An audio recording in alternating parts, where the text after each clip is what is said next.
gefluister, die bome het bevend gefluister. Dit is die koms van jong Suid-Afrika.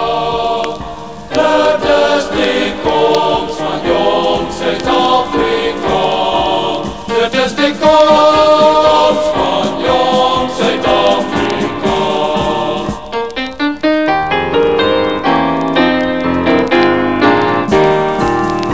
Die golvende veld is ons woning, en ons dak is die hemelblauw.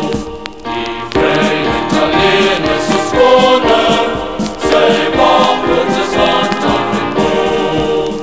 Die strijd wat ons vaders begin het, sal word tot ons sterf of gewin het. Dit is die wet van jong Suid-Afrika. Dit is die wet van jong Suid-Afrika. Dit is die